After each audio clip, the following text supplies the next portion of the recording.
ನಮಸ್ಕಾರ. ಮನೆ ಗೃಹಿಣಿ ಚಾನಲ್ಗೆ ಪ್ರೀತಿಯ ವೀಕ್ಷಕರಿಗೆಲ್ಲ ಆತ್ಮೀಯವಾದ ಸ್ವಾಗತ.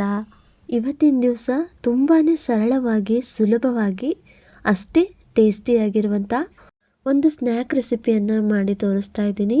ತಿಂತಾ ಇದ್ರೆ ಹಾಗೆಯೇ ತಿಂದ ಅನ್ನೋಷ್ಟು ಟೇಸ್ಟಿಯಾಗಿರುವಂಥ ಕುರುಕುರು ಆಗಿರುವಂತಹ ಒಂದು ಚಿಪ್ಸ್ ರೆಸಿಪಿ ಅಂತಲೇ ಹೇಳ್ಬೋದು. ಮನೇಲಿ ಇರುವಂಥ ಕೆಲವು ಪದಾರ್ಥಗಳನ್ನು ಬಳಸಿ ಬನ್ನಿ ಇವತ್ತಿನ ರೆಸಿಪಿ ಯಾವ ಥರ ಮಾಡೋದು ಅಂತ ವಿಡಿಯೋನ ಸ್ಕಿಪ್ ಮಾಡದೆ ನೋಡಿ ಅಂತ ರಿಕ್ವೆಸ್ಟ್ ಮಾಡ್ತಾ, ಮೊದಲಿಗೆ ನಾನಿಲ್ಲಿ ಒಂದು ಬಟ್ಲ ಅಳತೆ ಹಾಗೆ ಒಂದು ಬಟ್ಲಾಗುವಷ್ಟು ಅಕ್ಕಿ ಹಿಟ್ಟನ್ನು ತೊಗೊಂಡಿದ್ದೀನಿ. ಈ ಅಕ್ಕಿ ಹಿಟ್ಟನ್ನು ನಾನಿಲ್ಲಿ ಒಂದು ಪಾತ್ರೆಗೆ ತೆಗೆದಿಟ್ಕೊಳ್ತಾ ಇದ್ದೀನಿ. ಈ ಕಡೆ ಗ್ಯಾಸ್ ಸ್ಟವ್ನ ಆನ್ ಮಾಡಿ ಒಂದು ಕಡಾಯಿಗೆ ಒಂದು ಬಟ್ಲಾಗುವಷ್ಟು ನೀರನ್ನು ಸೇರಿಸ್ತಾ ಇದ್ದೀನಿ. ಯಾವ ಬಟ್ಲಲ್ಲಿ ಅಕ್ಕಿ ಹಿಟ್ಟು ತೊಗೊಂಡಿದ್ನೋ ಅದೇ ಅಳತೆಗೆ ಒಂದು ಬಟ್ಲಾಗುವಷ್ಟು ನೀರನ್ನು ಸೇರಿಸಿ ನಂತರ ಒಂದು ಚಮಚ ಆಗುವಷ್ಟು ಬೆಣ್ಣೆನ ಸೇರಿಸ್ತಾ ಇದ್ದೀನಿ. ಇಲ್ಲಿ ಬೆಣ್ಣೆ ಇಲ್ಲ ಅಂದರೆ ನೀವು ತುಪ್ಪ ಅಥವಾ ಅಡುಗೆ ಎಣ್ಣೆನೂ ಕೂಡ ಯೂಸ್ ಮಾಡ್ಬೋದು.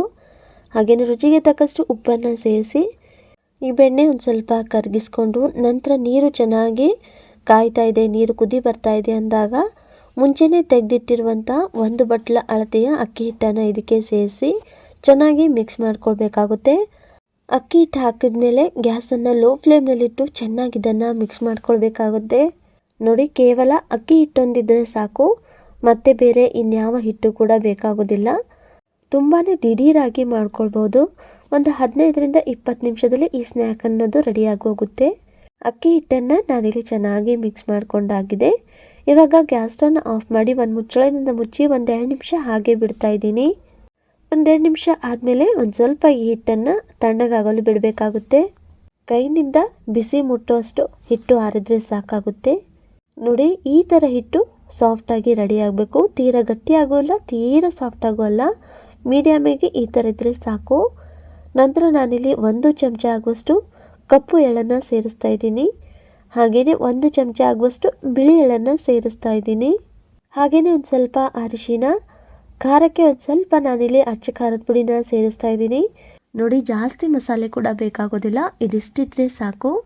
ಚೆನ್ನಾಗಿದ್ದನ್ನು ಇವಾಗ ಮಿಕ್ಸ್ ಮಾಡ್ಕೊಳ್ತಾ ಹಿಟ್ಟನ್ನು ಒಂದು ಸ್ವಲ್ಪ ನಾನಿಲ್ಲಿ ನಾದ್ಕೊಳ್ತಾ ಇದ್ದೀನಿ. ಈ ಹಿಟ್ಟು ಸ್ವಲ್ಪ ನಾವು ಜೋರು ಹಾಕಿ ನಾದ್ಕೊಳ್ಬೇಕಾಗುತ್ತೆ.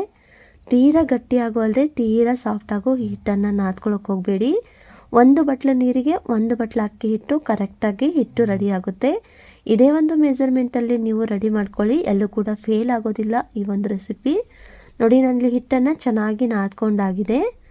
ನಂತರ ನಾನಿಲ್ಲಿ ಸ್ವಲ್ಪ ಹಿಟ್ಟನ್ನು ತಗೊಂಡು ಈ ಥರ ರೋಲನ್ನು ಮಾಡ್ತಾಯಿದ್ದೀನಿ. ಸ್ವಲ್ಪ ಈ ಥರ ರೋಲ್ ಮಾಡಿ ನಂತರ ಇದನ್ನು ಚಿಕ್ಕ ಚಿಕ್ಕದಾಗಿ ಕಟ್ ಮಾಡ್ಕೊಳ್ತಾ ಇದ್ದೀನಿ.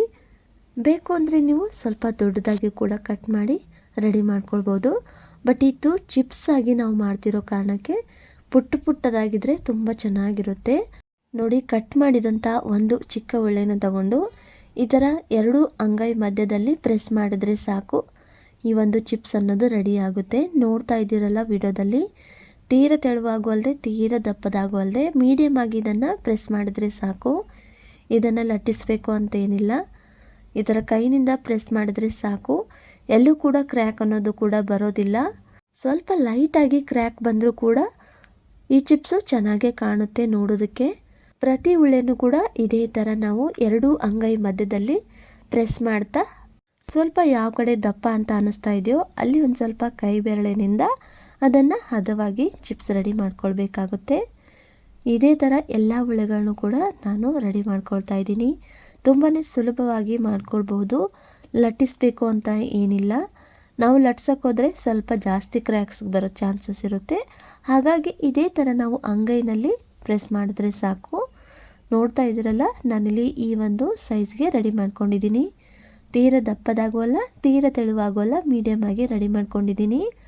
ಉಳಿದಂಥ ಎಲ್ಲ ಉಳ್ಳೆಗಳನ್ನು ಕೂಡ ಇದೇ ಥರ ರೆಡಿ ಮಾಡಿ ಇಟ್ಟಿದ್ದೀನಿ. ಈ ಕಡೆ ಎಣ್ಣೆ ಕೂಡ ಕಾಯಕ್ಕಿಟ್ಟಿದ್ದೆ. ಎಣ್ಣೆ ಕೂಡ ಚೆನ್ನಾಗಿ ಕಾದಿರಬೇಕು. ಕಾದಿರುವಂಥ ಎಣ್ಣೆಯಲ್ಲಿ ಈ ರೆಡಿ ಮಾಡಿಟ್ಟಿರುವಂಥ ಚಿಪ್ಸ್ಗಳನ್ನು ಸೇರಿಸ್ತಾ ಇದ್ದೀನಿ. ಗ್ಯಾಸನ್ನು ಮೀಡಿಯಮ್ ಫ್ಲೇಮ್ನಲ್ಲಿಟ್ಟು ಇದನ್ನು ಚೆನ್ನಾಗಿ ಫ್ರೈ ಮಾಡ್ಕೊಳ್ಬೇಕಾಗುತ್ತೆ. ಹಾಕಿರುವಂಥ ಚಿಪ್ಸ್ಗಳು ಫ್ರೈ ಆಗ್ತಾ ಸ್ವಲ್ಪ ಮೇಲೆ ಬರ್ತಾ ಇದೆ ಅಂದಾಗ ಇದನ್ನು ತಿರುವು ಹಾಕ್ಕೊಳ್ಬೇಕಾಗುತ್ತೆ. ತಕ್ಷಣಕ್ಕೆ ನಾವು ತಿರುವು ಹಾಕ್ಕೊಳ್ಳೋಕೆ ಹೋಗಬಾರ್ದು. ಒಂದಕ್ಕೊಂದು ಅಂಟ್ಕೊಳ್ಳುತ್ತೆ ಅನ್ನೋ ಟೆನ್ಷನ್ನು ಕೂಡ ಬೇಡ. ತುಂಬಾ ಈಸಿಯಾಗಿ ಈ ಚಿಪ್ಸ್ಗಳನ್ನು ರೆಡಿ ಮಾಡ್ಕೊಳ್ಬಹುದು. ಹೀಗೆ ಎರಡು ಬದಿಗೂ ತಿರುತ್ತಾ ಸ್ವಲ್ಪ ಗರ್ಗರಿ ಆಗೋವರೆಗೂ ಡೀಪ್ ಫ್ರೈ ಮಾಡ್ಕೊಳ್ಬೇಕಾಗುತ್ತೆ. ಇಲ್ಲಿ ಫ್ರೈ ಮಾಡೋದಕ್ಕೇ ಸ್ವಲ್ಪ ಸಮಯ ಹಿಡಿಯುತ್ತೆ ಅಂತಲೇ ಹೇಳ್ಬೋದು. ಹೀಗೆ ಫ್ರೈ ಮಾಡ್ತಾ ಎಣ್ಣೆಯಲ್ಲಿ ಬರುವಂಥ ನೊರೆಯಂಶ ಕೂಡ ಕಡಿಮೆ ಆಗಿದೆ, ಹಾಗೆಯೇ ಚಿಪ್ಸ್ಗಳು ಕೂಡ ಚೆನ್ನಾಗಿ ಫ್ರೈ ಆಗಿದೆ ಅಂದಾಗ ನಾನಿಲ್ಲಿ ತೆಕ್ಕೊಳ್ತಾ ಇದ್ದೀನಿ. ನೋಡ್ತಾ ಇದ್ದೀರಲ್ಲ ಎಷ್ಟು ಚೆನ್ನಾಗಿ ಚಿಪ್ಸ್ ರೆಡಿಯಾಗಿದೆ ಅಂತ. ಅಂಗಡಿಗಳಲ್ಲಿ ಕೊಂಡು ತರುವಂಥ ಚಿಪ್ಸ್ಗಳಿಗಿಂತ ಈ ಥರ ನೀವು ಅಕ್ಕಿ ಹಿಟ್ಟಿನಲ್ಲಿ ಮನೆಯಲ್ಲೇ ಮಾಡಿ ಮಕ್ಕಳಿಗೆ ಕೊಡಿ, ತುಂಬಾ ಇಷ್ಟಪಟ್ಟು ತಿಂತಾರೆ. ಇನ್ನುಳಿದಂಥ ಎಲ್ಲ ಚಿಪ್ಸ್ಗಳನ್ನು ಕೂಡ ನಾನಿಲ್ಲಿ ಇದೇ ಥರ ಡೀಪ್ ಫ್ರೈ ಮಾಡ್ತಾ ಇದ್ದೀನಿ. ಸ್ವಲ್ಪ ಫ್ರೈ ಆಗ್ತಾ ಮೇಲೆ ಬರ್ತಾ ಇದೆ ಅಂದಾಗ ತಿರುವು ಹಾಕ್ಕೊಂಡ್ರೆ ಸಾಕು. ಹೀಗೆ ಎರಡು ಬದಿಗೂ ತಿರುತ್ತಾ ಸ್ವಲ್ಪ ಗರ್ಗರಿ ಆಗೋವರೆಗೂ ಫ್ರೈ ಮಾಡಿಕೊಂಡ್ರೆ ಸಾಕಾಗುತ್ತೆ. ಈ ಥರ ಚಿಪ್ಸ್ಗಳನ್ನು ರೆಡಿ ಮಾಡಿ ನೀವು 1 ತಿಂಗಳು ಕೂಡ ಡಬ್ಬಿನಲ್ಲಿ ಸ್ಟೋರ್ ಮಾಡಿ ಇಡ್ಬೋದು. ಅಥವಾ ನೀವು ಆಚೆಗಡೆ ಎಲ್ಲಾದರೂ ಹೋಗ್ತಾ ಇದ್ದೀರಾ ಅಂದಾಗ ಸ್ನ್ಯಾಕ್ಸ್ಗೆ ಅಂತ ನೀವು ತೊಗೊಂಡು ಹೋಗ್ಬೋದು. ತುಂಬಾ ಚೆನ್ನಾಗಿರುತ್ತೆ. ಒಮ್ಮೆ ನೀವು ಈ ಚಿಪ್ಸನ್ನು ಮಾಡಿ ತಿಂತಾ ಇದ್ದರೆ ನಿಮ್ಮ ಕೈ ನಿಲ್ಲೋದೇ ಇಲ್ಲ, ಹಾಗೆಯೇ ತಿಂತಾನೆ ಇರೋಣ ಅನ್ನೋಷ್ಟು ಟೇಸ್ಟಿ ಆಗಿರುವಂಥ ಚಿಪ್ಸ್ಗಳು ರೆಡಿ ಆಗುತ್ತೆ. ನೋಡ್ತಾ ಇದ್ದೀರಲ್ಲ, ಈ ಚಿಪ್ಸ್ಗಳನ್ನು ಕೂಡ ನಾನಿಲ್ಲಿ ಫ್ರೈ ಮಾಡ್ಕೊಂಡಾಗಿದೆ. ಹೀಗೆ ಇನ್ನುಳಿದಂಥ ಎಲ್ಲ ಚಿಪ್ಸ್ಗಳನ್ನು ಕೂಡ ಇದೇ ಥರ ಫ್ರೈ ಮಾಡ್ಕೊಂಡಿದ್ದೀನಿ. ನೋಡ್ತಾ ಇದ್ದೀರಲ್ಲ ಯಾವ ಥರ ಚೆನ್ನಾಗಿ ಬಂದಿದೆ ಅಂತ. ನೋಡೋದಕ್ಕೆ ಎಷ್ಟು ಚೆನ್ನಾಗಿ ಕಾಣ್ತಾ ಇದೆ ಅಂತ. ಟೇಸ್ಟ್ ಕೂಡ ಅಷ್ಟೇ ತುಂಬಾ ಚೆನ್ನಾಗಿರುತ್ತೆ. ಒಮ್ಮೆ ಖಂಡಿತ ಟ್ರೈ ಮಾಡಿ ನೋಡಿ. ಅಷ್ಟೇ ಗರಿಗರಿಯಾಗೂ ಕೂಡ ಬಂದಿದೆ ನೋಡಿ. ಇವಾಗ ಎಷ್ಟು ಪಳ್ಳಾಗಿ ಈ ಒಂದು ಚಿಪ್ಸ್ ರೆಡಿಯಾಗಿದೆ ಅಂತ. ಹಾಗೆಯೇ ಸೌಂಡ್ ಕೇಳಿ ನಿಮಗೆ ಗೊತ್ತಾಗುತ್ತೆ ಎಷ್ಟು ಗರ್ಗರಿಯಾಗಿ ಬಂದಿದೆ ಅಂತ.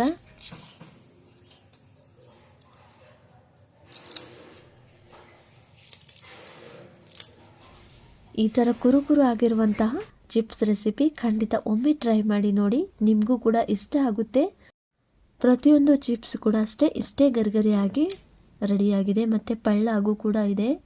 ನೋಡ್ತಾ ಇದ್ದೀರಲ್ಲ, ಪ್ರತಿ ಚಿಪ್ಸ್ ಕೂಡ ಇದೇ ಥರ ನಾವು ಗರ್ಗರಿಯಾಗಿ ಮಾಡ್ಕೊಳ್ಬಹುದು. ಹಾಗೆಯೇ ಟೇಸ್ಟ್ ಕೂಡ ತುಂಬಾ ಚೆನ್ನಾಗಿರುತ್ತೆ. ತಿಂತಾ ಇದ್ದರೆ ಹಾಗೆಯೇ ತಿನ್ನೋಣ ಅನ್ನೋಷ್ಟು ಟೇಸ್ಟಿಯಾಗಿರುವಂತಹ ಯಾವ ಬೇಕ್ರಿ ಟೇಸ್ಟಿಗಿಂತನೂ ಕೂಡ ಕಡಿಮೆ ಇಲ್ಲ ಅಂತಲೇ ಹೇಳ್ಬೋದು. ತುಂಬಾ ಚೆನ್ನಾಗಿರುತ್ತೆ. ಒಮ್ಮೆ ಖಂಡಿತ ಟ್ರೈ ಮಾಡಿ ನೋಡಿ. ಸುಲಭವಾಗಿ ನಾವು ಕೇವಲ ಅಕ್ಕಿ ಹಿಟ್ಟನ್ನು ಬಳಸಿ ದಿಢೀರಾಗಿ ಮಾಡ್ಕೊಳ್ಬಹುದು. ನೋಡಿದ್ರಲ್ಲ ಸ್ನೇಹಿತರೆ, ಇವತ್ತಿನ ದಿವಸ ಅಕ್ಕಿ ಹಿಟ್ಟನ್ನು ಬಳಸಿ ಚಿಕ್ಕವರಿಂದ ದೊಡ್ಡವರವರೆಗೂ ಇಷ್ಟಪಟ್ಟು ತಿನ್ನುವಂಥ ಒಂದು ಸ್ನ್ಯಾಕ್ ರೆಸಿಪಿ. ಇವತ್ತಿನ ಈ ಸ್ನ್ಯಾಕ್ ರೆಸಿಪಿ ವಿಡಿಯೋ ನಿಮಗೆ ಇಷ್ಟ ಆಗಿದ್ದರೆ ವಿಡಿಯೋಗೆ ಲೈಕ್ ಮಾಡಿ, ಶೇರ್ ಮಾಡಿ, ಕಮೆಂಟ್ ಮಾಡಿ. ಹಾಗೆಯೇ ಇದೇ ಥರದ ಇನ್ನಷ್ಟು ಹೆಚ್ಚಿನ ರೆಸಿಪಿ ವಿಡಿಯೋಗಳಿಗಾಗಿ ಮನೆ ಗೃಹಿಣಿ ಚಾನಲ್ನು ಕೂಡ ಸಬ್ಸ್ಕ್ರೈಬ್ ಮಾಡಿಕೊಂಡು ಸಪೋರ್ಟ್ ಮಾಡಿ ಅಂತ ಹೇಳ್ತಾ ಇವತ್ತಿನ ರೆಸಿಪಿ ವಿಡಿಯೋ ನೋಡಿದ ಎಲ್ಲರಿಗೂ ಧನ್ಯವಾದಗಳು. ಮತ್ತೆ ಸಿಗೋಣ ಮತ್ತೊಂದು ಹೊಸ ರೆಸಿಪಿಯೊಂದಿಗೆ. ಎಲ್ಲರಿಗೂ ನಮಸ್ಕಾರಗಳು.